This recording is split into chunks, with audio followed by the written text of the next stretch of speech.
আসসালামু আলাইকুম রহমতুল্লাহি ওবরাকাতুহু। সম্মানিত দর্শক শ্রোতা ভাই বোনেরা, আজ আপনাদের সম্মুখে অত্যন্ত একটি গুরুত্বপূর্ণ দোয়া নিয়ে হাজির হয়েছি।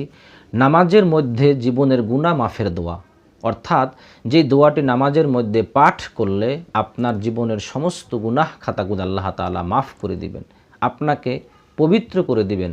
যদি সেই দোয়াটি তাওবার নিয়ত হয়ে থাকে, গুনাহ মাফের নিয়ত হয়ে থাকে, তাহলে আপনার জীবনের সমস্ত গুনাহ খাতাগুলো আল্লাহ তাআলা ক্ষমা করে দিবেন।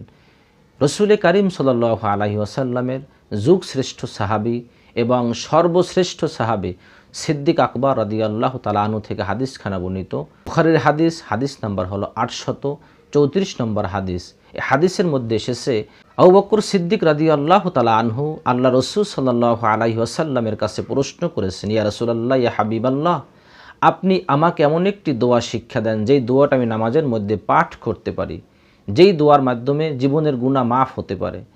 রসুল করিম সাল্লাল্লাহু আলাইহি ওয়াসাল্লাম সিদ্দিক আকবর রাদিয়াল্লাহু তাআলা আনহুকে যেই দোয়াটি শিখিয়েছেন, সাধারণত আমরা যেই দোয়াটিকে দোয়ায়ে মাসুরা হিসেবে জেনে থাকি, অর্থাৎ নামাজের শেষের বৈঠকে আত্তাহিয়াতু এবং দুরুদ পাঠ করার পরে যেই দোয়াটি আমরা সাধারণত পাঠ করে থাকি, এটা এমন একটি ফজিলতপূর্ণ দোয়া যেই দোয়ার মাধ্যমে আপনি আপনার জীবনের গুনাহ থেকে মুক্তি লাভ করতে পারেন, পবিত্রতা অর্জন করতে পারেন। রসুল করিম সাল্লাল্লাহু আলাইহি ওয়াসাল্লাম সিদ্দিক আকবর রাদিয়াল্লাহু তাআলা আনহুকে এই দোয়াটি শিক্ষা দিলেন।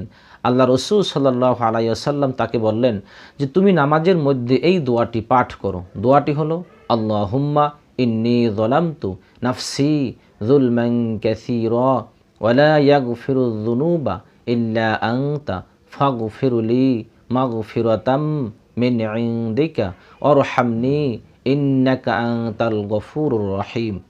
আমি আবারও দোয়াটি পড়তেছি, আল্লাহুম্মা ইন্নী যালামতু নাফসি যুলমান কাসীরা ওয়া লা ইয়াগফিরুয যুনুবা ইল্লা আনতা ফাগফিরলি মাগফিরাতাম মিন ইনদিকা ওয়ারহামনি ইন্নাকা আনতাল গফুরুর রহিম। এর অর্থ হলো, হায় আল্লাহ তাআলা, আমি আমার নফসের উপরে, আত্মার উপরে জুলুম করেছি, অন্যায় করেছি, গুনাহ করেছি অধিক পরিমাণে।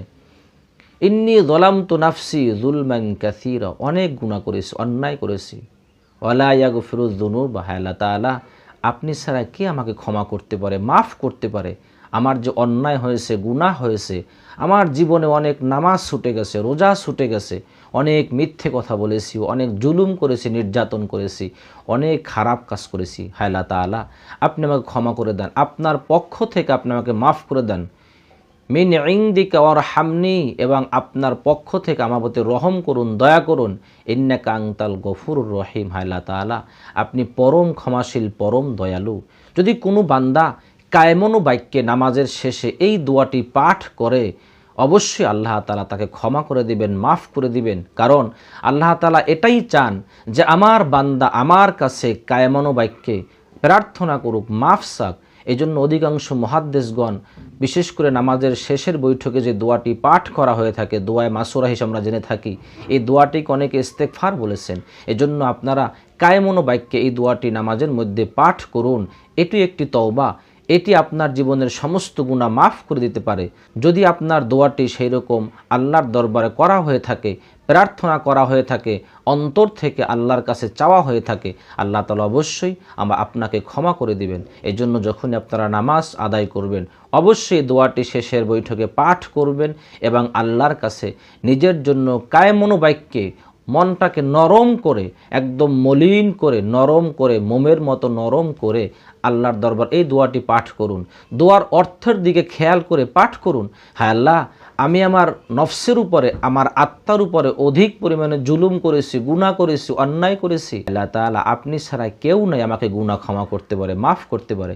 পৃথিবীর কোনো মানুষের গুনাহ মাফ করতে পারে না। একমাত্র আল্লাহ তাআলাই মানুষের গুনাহ মাফ করতে পারেন। তিনি দয়ালু, তিনি পরম দয়ালু, অতীব মেহেরবান। এজন্য যখনই আপনারা নামাজ আদায় করবেন, এই দোয়াটি পাঠ করার সময় মনটাকে নরম করবেন, দিলটাকে নরম করে তারপর পাঠ করার চেষ্টা করবেন। আল্লাহ তাআলা অবশ্যই আপনার জীবনের সমস্ত গুনাহ খাতাগুলি ক্ষমা করে দিবেন।